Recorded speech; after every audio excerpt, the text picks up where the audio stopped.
Friends, I am Tomris. I am the first Turkish woman sovereign who left a mark on world history.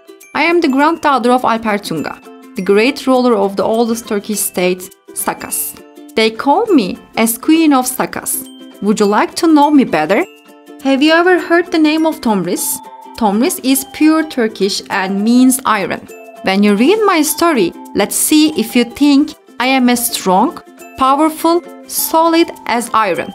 Let's begin. I was born in the 16th century, before Christmas. I can hear you say, what do you mean before Christ, Tomris Han? Let me explain right way. Dorian marks the year 1 January 1. This date is beginning. Since you are in 2021, isn't year 1 a pretty old year? Before Christ means dates before January 1. 1 year after Christ means the dates after this year. You live in the years of after Christ. I lived in the years before Christ.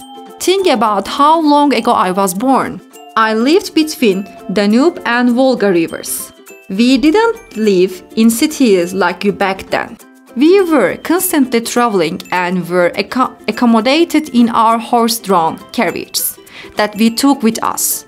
These horse-drawn carriages were our home.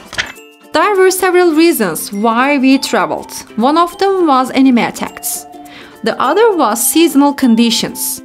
Sometimes we would avoid enemy attacks, and sometimes we would change places according to season. When the weather got too cold, we migrated to warm places.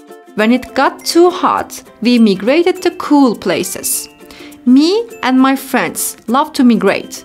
During the migration, the women were in the car and the men were on the horse. Sometimes we used to play games with our mothers and sometimes our fathers and enjoy the migration by watching the surroundings. We would keep going until we found suitable place. When we found it, we would immediately form primitive village communities and stay in place as long as the weather conditions allowed and there were no enemy attacks. We used to start dealing with art in place where we stayed. We were a community that loved art very much. Art was so important to us that we became known as the jewelers of the steppe. We processed gold and silver, and we depicted mostly the animals we loved very much in our embroidery. Guys, do you know Hippocrates? For those of you who may not know, let me give you some information about him. Hippocrates is known as the greatest physician of all time. Your brothers and sisters who graduated from medical school take the Hippocratic oath at the graduation ceremony that they will do their jobs with dignity. He is known as the father of medicine. This great physician, Hippocrates that I mentioned, lived among us for a long time and talked about us in his books. He described us as fat, playful people who loved food. He also praised our women and wrote that they rode horses and used war tools excellently. And so it was. Like every Turkish woman, I used to ride horse very well since my childhood. I was also quite adept with wielding arrows, bows, swords and axes. We were brought up to acquire these skills from an early age. But do not think that we would not study, that we would not improve ourselves. Education was most important to us. It was crucial for us to learn different languages, so we could all speak more than one language. You know guys, the place of women in our culture was very different.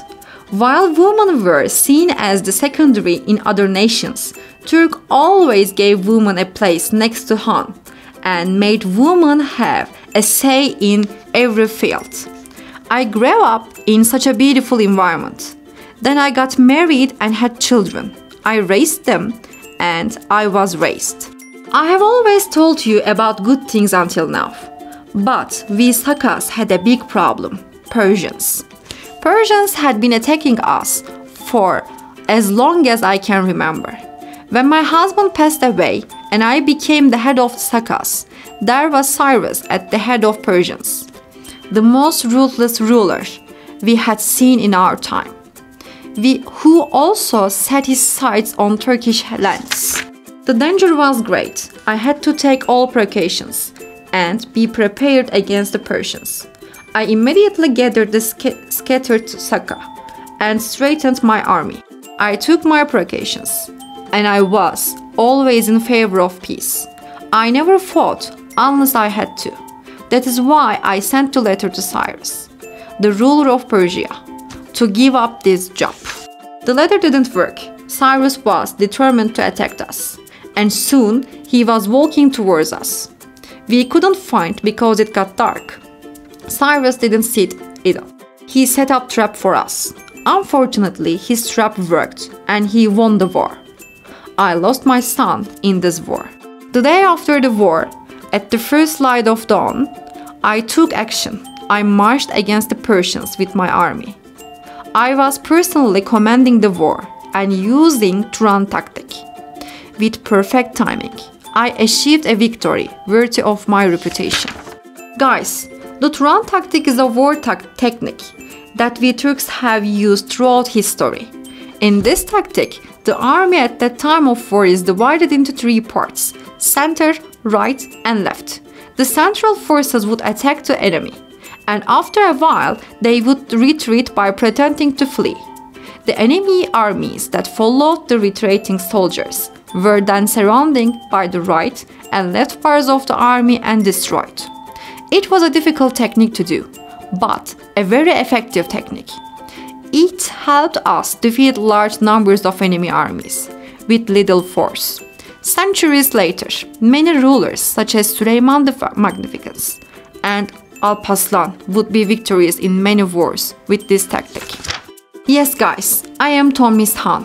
I am the first female sovereign in the world and Turkish history. I am a strong woman who was raised in the Turkish culture, where women are cherished, peaceful, intelligent, and full of patriotism, and keep their promises. I know you all enjoyed reading my life story. I hope my life will guide you. Like me, whatever you do in your life, try to be best at what you do. Okay? When appropriate, push your limits and achieve difficult goals. Remember that everyone can achieve the easy thing. The important thing is to achieve the difficult.